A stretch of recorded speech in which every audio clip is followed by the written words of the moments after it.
Mes chers amis, bien bonjour. Mignonne, allons voir la rose qui ce matin avait éclose, sa robe de pourpre au soleil, a point perdu cette vépris, etc., etc. Nous l'avons tous appris quand nous étions à l'école, l'Ode à Cassandre, ce fameux poème de Ronsard qui, à la base, est fait pour sublimer la femme à proprement parler. Mais saviez-vous que dans la mythologie grecque, une prophétesse du même nom avait prédit la guerre de Troie et bien d'autres catastrophes, mais cette prophétesse en question n'a pas été prise au sérieux, pour ne pas dire discréditée. Dans cet épisode, je vous emmène faire la connaissance de Cassandre, celle dont les prédictions n'ont jamais été crues, n'ont jamais été écoutées, et qui pourtant aurait bien évité certaines catastrophes, notamment cette fameuse guerre de Troie. Dans l'œuvre d'Homère, l'Iliade, Cassandre est la fille de Priam, roi de Troie, et d'Écube. Quand elle devient une jeune fille, elle est repérée par Apollon et aimée de ce dernier. Ce dernier, pour, on va dire, s'attirer les bonnes grâces de la jeune fille, lui confère le don de voyance et donc de divination. Malheureusement, Cassandre est assez indifférente au sentiment du dieu et ne lui rend bien évidemment pas son affection. Pour se venger de cet affront et pour donner une leçon à Cassandre, Apollon décide de la punir en faisant en sorte que ses visions, les visions qu'elle aura, ne soient pas prises au sérieux et du coup la prive du don de persuasion, ce qui fait que cet affront que Cassandre aura fait à Apollon aura des conséquences bien plus tard assez fâcheuses. Malgré que ce soit une prophétesse, Cassandre n'est nullement prise au sérieux, voire écoutée, voire elle est moquée par les Troyens qui estiment qu'elle est complètement folle. Toutefois, cette dernière prédit un certain nombre de choses et surtout un certain nombre de catastrophes, et notamment le choix de Paris. Paris se voit proposer 3 choix par 3 déesses différentes, à savoir Héra, Athéna et Aphrodite, et il va choisir la faveur d'Aphrodite, c'est-à-dire qu'Aphrodite va lui promettre l'amour en fait, ou du moins va lui promettre la plus belle femme qui existe, du moins à cette époque-là, et bien entendu ce sera la belle Hélène, la femme de Ménélas, qui est choisie. Et ce fameux choix de Paris, qui donc est le fait qu'il désire Hélène, va être l'élément déclencheur de la guerre de Troie entre les Grecs et les Troyens. Et cette fameuse guerre de Troie, pour ceux qui auront lu l'Iliade et l'Odyssée, sera également soutenue par certaines divinités comme Athéna, mais bien d'autres. Cassandre avertit également, puisque on ne l'a pas écouté par rapport à la guerre de Troie, de comment cette fameuse guerre de Troie va également se terminer pour les Troyens. Et ce qu'elle va prédire, c'est, on se doute bien quand on a déjà lu l'Iliade et l'Odyssée, c'est bien entendu la fameuse ruse du cheval de bois, donc c'est ce fameux épisode du cheval de Troie, dans lequel les Grecs se sont cachés et qu'ils ont attaqué les Troyens par surprise, avec Ulysse et tout son escadron. Avec la chute de Troie, que devient Cassandre dans cette histoire ? Cassandre, selon certaines versions, Cassandre parvient à s'échapper et à se réfugier dans un temple d'Athéna. Et son devenir, en fait, va faire l'objet de plusieurs versions et de plusieurs interprétations. Dans une des versions, cette dernière est trouvée par les Grecs, donc les Grecs qui ont mis à sac, bien entendu, Troie, on peut se l'imaginer. Elle est traînée en dehors du temple d'Athéna dans lequel elle s'était réfugiée et elle se fait abuser physiquement.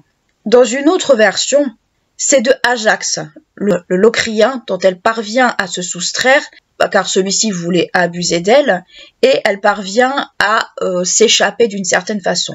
Le devenir en fait de Cassandre à ce moment-là, c'est qu'au moment, on va dire, du partage des prisonniers, du butin, etc., fait que cette dernière va échouer à Agamemnon, qui est un personnage de la guerre de Troie et que l'on connaît plus ou moins. Et là encore, le devenir de Cassandre aux mains d'Agamemnon va différer, va faire l'objet de plusieurs versions. Ce dernier, s'étant éprise d'elle, va avoir des enfants avec elle, donc on va dire elle va être aimée d'Agamemnon. Soit dans une autre version, cette dernière est aimée d'Agamemnon, ou du moins est appréciée par ce dernier. Et malheureusement, quand ce dernier va rentrer chez lui, sa femme, Clytemnestre, va l'assassiner avec la complicité de son amant. et elle va assassiner son mari à coups de hache parce qu'il faut bien faire les choses. Et elle va également se venger sur Cassandre en la tuant également, car elle avait bien compris que son mari revenant avec une nouvelle femme, cette dernière pouvait être potentiellement répudiée et donc que Cassandre allait prendre sa place dans le lit conjugal et dans le cœur de son époux. Donc autrement dit, il faut comprendre que le sort de Cassandre dans ce cas-là est plutôt le fait d'une vengeance ou plutôt d'une peur que autre chose. Donc le devenir de Cassandre dans la guerre de Troie est que cette dernière savait ce qui allait se passer, elle savait le devenir de sa famille, elle savait comment allait se passer la guerre de Troie et les conséquences de la guerre de Troie, mais le fait qu'elle ait offensé un dieu comme Apollon, je rappelle qu'Apollon est assez ambigu, c'est à la fois un dieu bienveillant mais c'est aussi un dieu vengeur. Et quand on regarde les divinités ou du moins les héros et créatures en lien avec Apollon, on peut s'en apercevoir également. On avait déjà vu pour Asclépios et pour Chiron comment Apollon avait, on va dire, contribué pour ces deux divinités, chacun à sa mesure. Ben là, c'est un peu la même chose. Apollon est connu pour être un dieu guérisseur, un dieu bienveillant, mais c'est aussi un dieu extrêmement colérique et vengeur, dans le sens où ses flèches peuvent amener des maladies, peuvent amener une forme de destruction. Donc avec le visage, on va dire, de Cassandre, on peut se dire que Cassandre est aussi une victime d'Apollon, dans le sens où elle a refusé ses avances et que malheureusement, elle l'a un petit peu payé très cher et que elle a été un peu victime de la vengeance de ce dieu qui est, comme je dis, très ambigu et qui peut avoir un caractère à la fois bienveillant et malveillant. La figure de Cassandre se retrouve dans bon nombre de domaines. Elle se retrouve notamment dans certaines tendances du féminisme, comme nous l'avions vu par exemple pour Méduse, mais également dans la psychologie avec le syndrome de Cassandre. Concernant le féminisme, on le retrouve par exemple dans les écrits de Christa Wolf, qui est une écrivaine allemande du début du XXe siècle, et qui utilise la figure de Cassandre pour aborder la question de la femme dans la société grecque, mais aussi les notions comme la guerre, mais d'un point de vue beaucoup plus différent, et surtout on pourrait voir les écrits de cette femme un peu comme une réécriture de l'œuvre d'Homère, mais d'un point de vue beaucoup plus féministe au détriment presque du côté des héros masculins. Dans son œuvre, dans l'œuvre de Christa Wolf, Cassandre, le récit et les prémices, l'auteur fait comme je vous l'ai dit, une réécriture de l'Iliade, mais également, en fait, elle met en avant la place de la femme dans le contexte de guerre, dans un contexte de guerre de façon générale.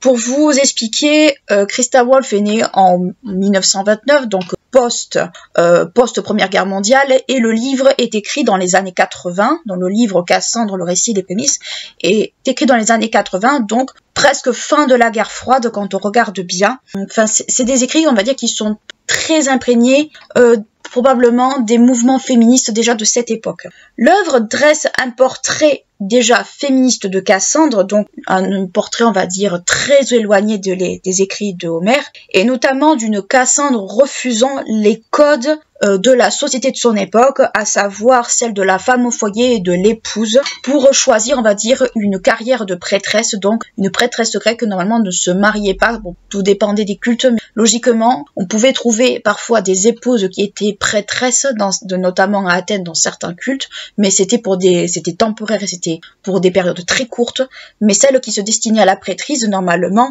ne se mariaient jamais. Donc déjà, on va dire, dresser le portrait d'une Cassandre extrêmement rebelle, extrêmement en marge des codes de la société de son époque. Malgré tout, malgré, on va dire, ce côté, on va dire, un peu rebelle, l'auteur va montrer que Cassandre ne va déjà pas choisir de se plier à la tradition du culte vers lequel elle va se tourner, et on peut logiquement penser que c'est le culte d'Apollon, puisque Cassandre est prophétesse dans les écrits de cette femme.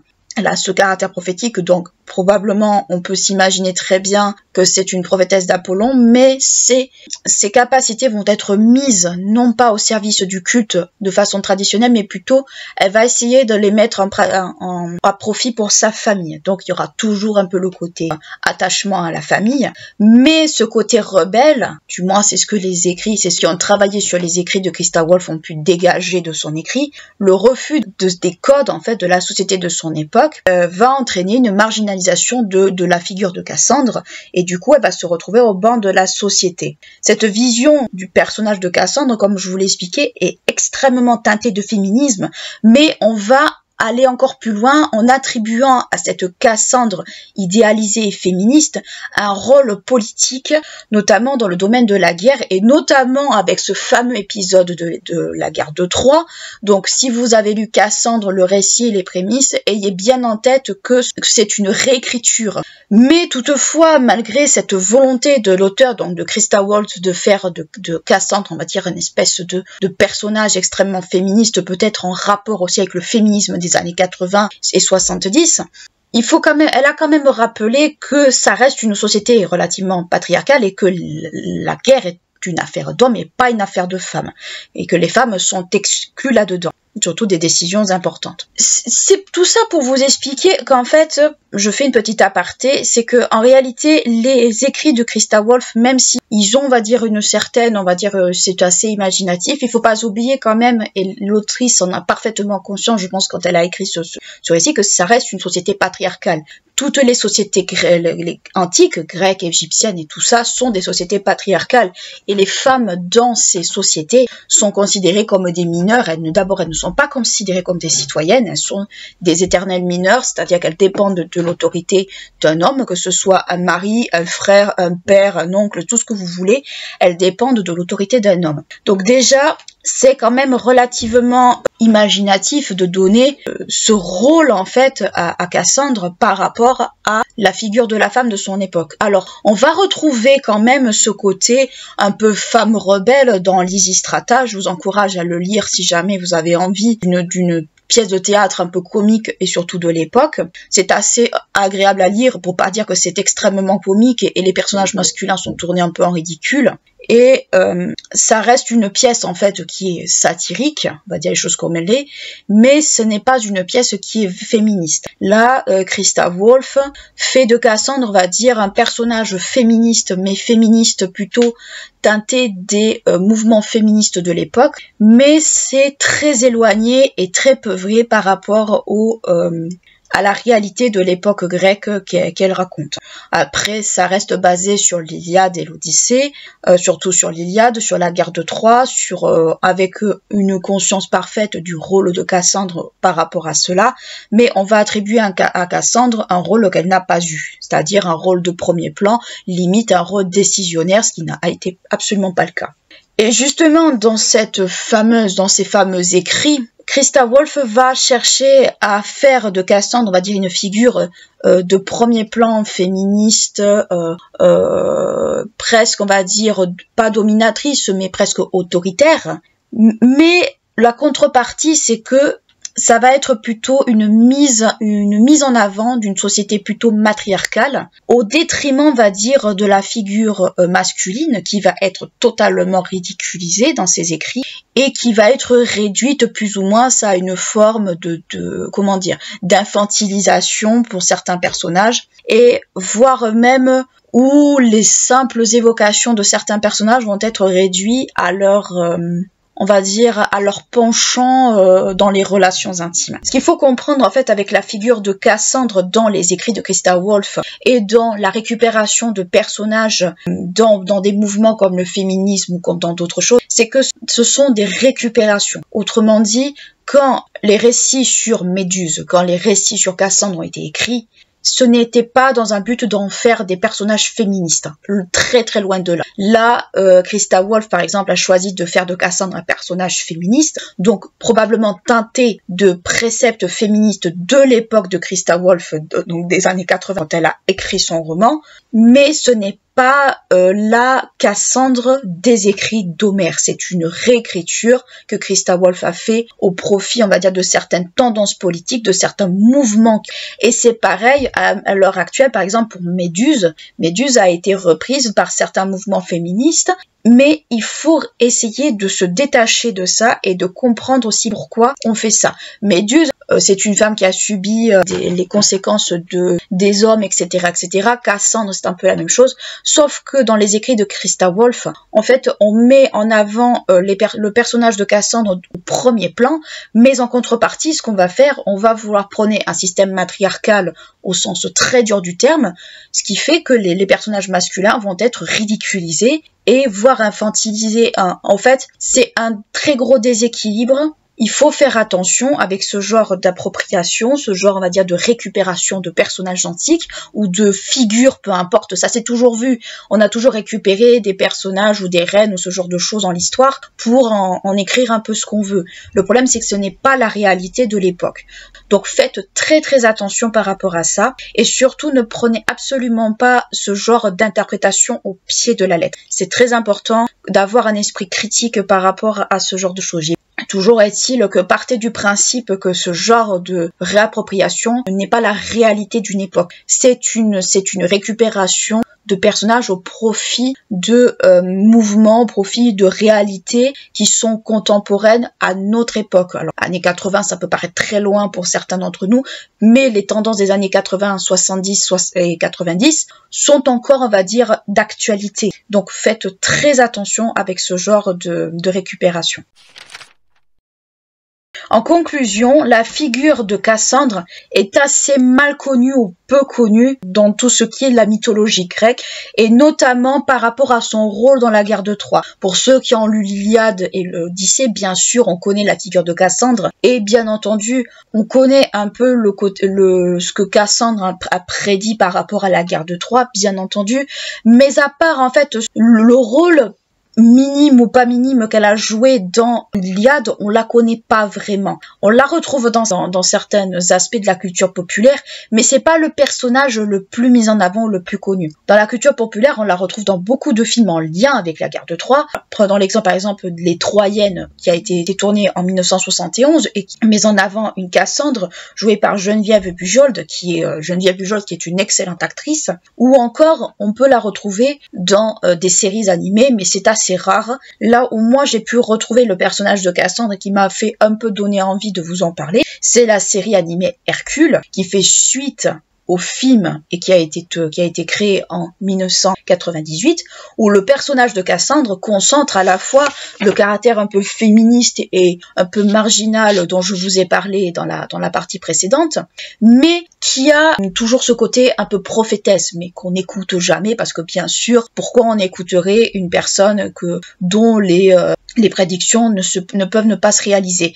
Et ce qui est intéressant avec la Cassandre d'Hercule, c'est qu'on lui donne non seulement un côté féministe, un peu marginal, je veux pas être femme au foyer, je veux pas apprendre la cuisine, je veux pas apprendre tout ce qui fait quelque chose d'une femme de l'époque, on va dire, de la Cassandre d'Homère, mais on lui rajoute un côté assez cynique, un peu anticonformiste, qui fait d'elle presque un personnage assez attachant et qui a des traits d'humour, je trouve, assez piquants et qui en fait un personnage assez sympathique.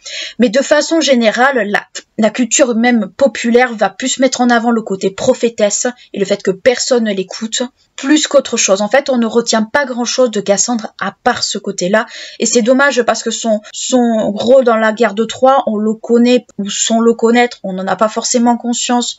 On a l'impression qu'en fait Cassandre a été presque gommée d'une certaine manière de tout ce qui fait de la guerre de Troie. On connaît les héros, Achille, Ulysse, Ajax, sachant qu'il y a 2 Ajax, mais ça, on en parlera dans un épisode consacré à Ajax, les divinités comme Athéna, comme tout ça. On a en fait tout ce contexte de la guerre de Troie avec le cheval et compagnie, mais On oublie aussi que cette guerre de Troie, il y a eu quand même des personnages féminins qui en ont pâti. Il y a des reines qui se sont suicidées. Il y a quand même la belle Hélène qui s'est retrouvée au milieu de tout ce bazar et qui est un peu l'élément déclencheur de la guerre de Troie.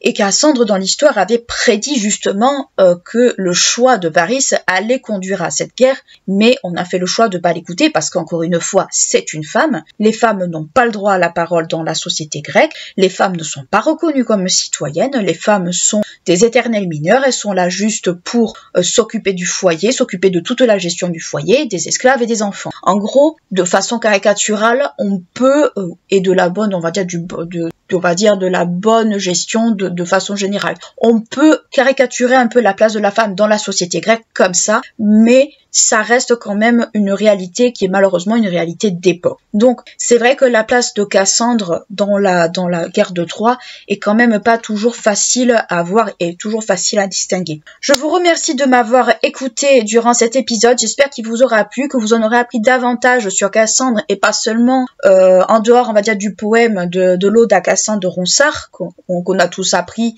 mais que peut-être on a tous oublié aussi, que vous aurez appris des choses un peu sur le rôle de cette prophétesse que l'on connaît peu, et peut-être que ça vous aura incité à vous pencher à nouveau sur la guerre de Troie et voir un peu toute la mélasse qu'il y a autour et tout, on va dire, le contexte qu'il y avait autour. N'hésitez pas à liker, clocher la vidéo si elle vous a plu, à vous abonner à la chaîne si ce n'est pas encore fait, cela me soutient énormément dans mon travail, cela me permet de vous faire des sujets beaucoup plus variés et intéressants, même tant pour moi que pour vous, de vous proposer aussi de vous parler de personnages peu connus ou mal connus, et parfois je sais que ça vous plaît énormément. Et d'ici là, je vous dis à très bientôt pour un prochain podcast et prenez bien soin de vous.